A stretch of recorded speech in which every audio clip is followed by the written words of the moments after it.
Hey everyone, thank you for tuning in once again to the DaliTalks Show here on Facebook. So, if you have been watching for a while, you know that I come on live and I usually have a guest. But this week it's a little bit different because I have another siblings who is graduating from college, and of course, I want to be there. So, I'm recording this video because I don't want you to miss out on valuable information. While I might not be doing this live, I still want to make sure that I deliver something that's going to be useful and that you will find insightful. So, if this is the first time that you tune in, hello and thank you for watching. My name is Dali Rivera. I am the owner of DaliTalks LLC and the creator of the Diversity and Anti-Bullying Academy. I am a diversity and anti-bullying coach, and I usually work with schools and rec centers and libraries and provide workshops for parents and children to understand how to prevent bullying, how to stop it, how to advocate for themselves and for others. And I also teach how stereotypes and lack of knowledge about people's differences plays into bullying. So, I wanted to discuss today a little bit about some facts because a lot of people still have that idea that bullying is not a big deal. And a lot of people think that kids are just too sensitive, or that, we're in this culture where people can't say anything anymore.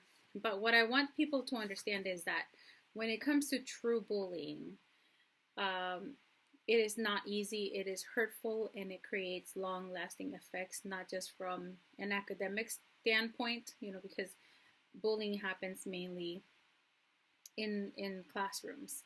It happens where there are people around, and it's not the typical, like, what we used to think that it used to happen, like in the wall in the gym, changing room, or in the bathroom or anything like that. It actually happens when there are people around, and it can look very, very different than what we're used to. Back in the day, physical bullying was very common. That was the main type of bullying that we used to know about. However, and verbal, of course. However, times have changed and technology has shifted the way that bullying happens. So we have, physical bullying, verbal bullying, cyberbullying, and social bullying. And I want to go over all four very briefly. So verbal bullying is when you are constantly putting down someone with negative comments. It can happen anywhere by anyone, to include, unfortunately, parents. Sometimes, and teachers. Sometimes they are so frustrated that they don't realize that their comments are actually hurting the kids around them, and they take out their frustration with very mean words. Sometimes they see it as a way of correcting a situation. So a word of caution is just to think before you say something, because once it comes out, you can never take it back. Of course, then we have children who say mean things, and not just like mean things like, oh, you don't draw well or anything, but really, really hurtful things about either somebody's appearance, about their abilities, about where they come from. It could be anything. The other type of bullying, of course, is physical. Physical is when somebody puts their hands on you, they hurt you, punch you, slap you, trip you even, and they're constantly doing this. Then social bullying, this one's very, very important, because this one is that subtle one that something's wrong, especially younger kids. They know something's wrong, but they can't quite put, a word to describe what happened. So one of the examples that I like to give kids is when you try to say if a bully tries to separate you from the rest of the group by, letting people know something embarrassing about you, or making up something about you, gossiping, and pretty much secluding you from the group. So that's social bullying. Social bullying can also be um, when a group of kids has they all go out to do something together and they leave one person or two people out purposely. Again, the intent is to have power over that person, or and control, and be able to control everybody else about how they socialize with you. So they're secluding you and making you feel like you're not good enough or that you're not part of the group. That can really affect morale, and so it's very important for you to recognize social bullying. And lastly, cyberbullying. And this is what has made bullying overall so different than back in the day when some of us were growing up. So bullying back then used to be where it would happen wherever we were at. You'd come home and you wouldn't have to deal with it. However, now, when bullying happens at school, some kids take their phones and they record it, they put it on social media, they tag the person who was attacked, comments are made, and it just follows you, and it's a constant ongoing thing. And I know that you say, well, that's easy, just take away the phones, but that's not so easy all the time. There are parents who have to rely on getting a hold of their child on a cell phone due to whatever circumstances, and you know what? It's just not acceptable to have to give up something just because somebody doesn't know how to control themselves. And we can go into the topic of at what age a child should have a phone or not. That's a totally different conversation, but all I'm going to say for right now is just make sure that your child is able to handle such a responsibility, because it is not an easy thing. It's not something that you just give to any child. So anyway, so we've gone over social bullying, verbal bullying, physical bullying, and cyberbullying. And you can't prioritize one over the other, because each of them can be just as bad, and all of them can happen at the same time or just one. But usually nowadays all of them are pretty much happening. If you're aware of one, then the other one is happening as well. So this is really important for you all to know, because I want you to have conversations with your children. I want you to talk to them about anything that they might have seen at school that's related, that they can, identify as one of these 4 types of bullying. Because a lot of times, bullying can be seen as teasing. And actually, I just did 2 workshops today, and one of the scenarios that I give them, one of them is a clear scenario of bullying, and the other one is a little vague. And even parents in the workshop got the first one wrong. They thought it was teasing, and it wasn't. So you have to be very, very careful. One of the things that I tell people is, watch the reactions of others when when you think you're being teased or bullied. A lot of children, especially the younger ones, I tell them, watch the reaction of your friends. If your friends kind of get it, sometimes they don't laugh along with everybody else, or they seem upset, then that's probably an indicator that what's happening is not right, and that you should just be cautious and stay away from that person. And the other thing too is, in order to be an upstander, you don't have to intervene when the bullying is happening. You can simply go and report it to someone.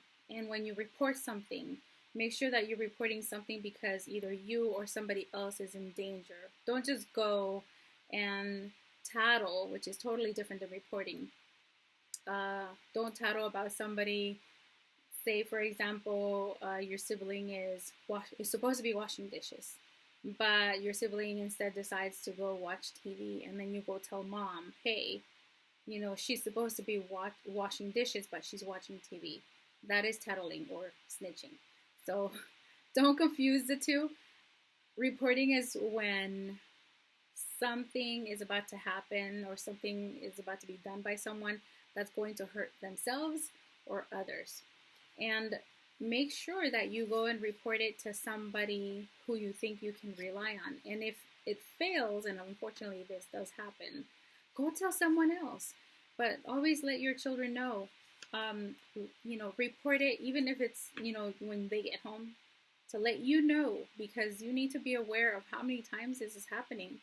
Because eventually, when you see a child withdrawing, when they're sad, when they don't want to go to school, when they're pretending like something's wrong to avoid going to school, or when their grades decline, and when they don't want to participate in certain sports or go into a certain place, something is wrong. Those are huge indicators. And when you're finally aware of the situation, then ask your child, like, how do you want me to handle this? And I'm not telling you to do that because you don't know what to do. You probably do. But it's important to ask a child because they need to feel validated and that they need to know that you care about their feelings and about their thoughts on how to handle the situation. A lot of children will not report bullying because they think that mom and dad are going to go Mama and Papa Bear aggressive and make everything worse. So come up together with a plan and, take a course of action. The other thing is, remind your kids that the majority of times if there's an altercation going on, if somebody's being bullied, and your child steps in and says, hey, stop it, just by saying, hey, stop it, immediately within 15 seconds, the bullying stops. Your kid could be somebody's hero just by saying, hey, stop it. That's not nice. You don't have to get aggressive. Your child can also just grab their friend or the person who's being attacked and just walk away with them. That's all they have to do. They don't have to go in and join a fight and defend them like that, It doesn't have to be that way. So 28% of students in grades 6 to 12 experience bullying, and out of them, the majority do not report. Like 20 to 30% of kids who are victims of bullying do not report bullying. That's pretty bad because it might sound like a small number, but no child should have to go through that and to carry that trauma with them.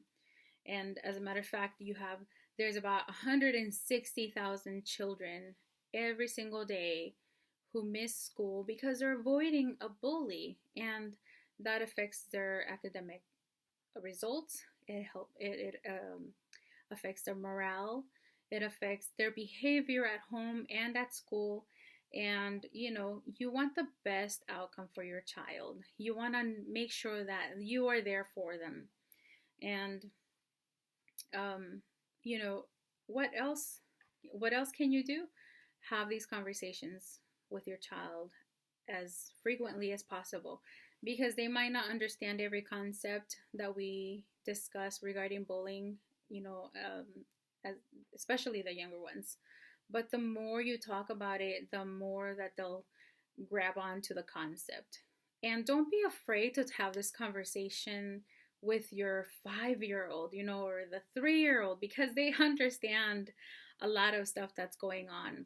They might not know the big words, but they definitely understand the feeling. If they have to feel like they're have to avoid somebody, or if they're intimidated by someone, or if they're fearful or nervous around them, those are big signs. So pay attention and let them know that those are the feelings that you get when somebody's not being good to them, when they're being bullied. And make sure you tell them the difference between bullying and teasing. And teasing, that is something that happens among friends. It is not ill-intended.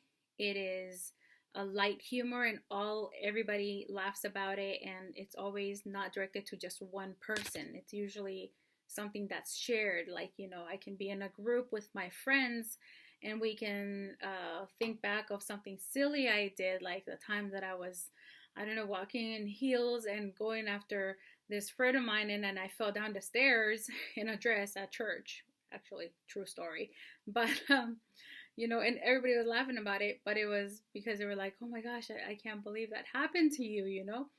But then if a stranger or somebody who I don't have in my close circle comes and starts saying, "Oh, remember when you fell down the stairs, in the dress at church and heels and ha ha ha," and it might feel ill-intended because first of all, I don't know you. We don't have that close relationship. And, especially if that person keeps coming back and trying to embarrass me about that, then that's no longer teasing, that is bullying. So give them little examples, especially examples of things that have happened to them, and turn it around just enough to make it into an example of how it could have gone wrong and how that could have become bullying. Okay, I know I've been ranting on for about 15 minutes and I'm speaking kind of fast. And this happens every time I don't have a guest because I'm all alone. So I just keep rambling on because I can talk forever. But I hope that I've delivered some pretty valuable information. I'm going to have Pennie Douglas on the show next week on Friday, the 14th of June. And she is the founder of the William H. Douglas Foundation. And this foundation helps kids with college applications. And she has a ton of tips about how to get, if your kid doesn't think that they are going to be able to afford college, you definitely want to tune in. Please send us questions in. We'd love to have some questions for her to prepare for, because it can be a whole wide variety. So we want to make sure we pick out the best ones. So it'll be on Facebook Live at, facebook.com/DaliTalks.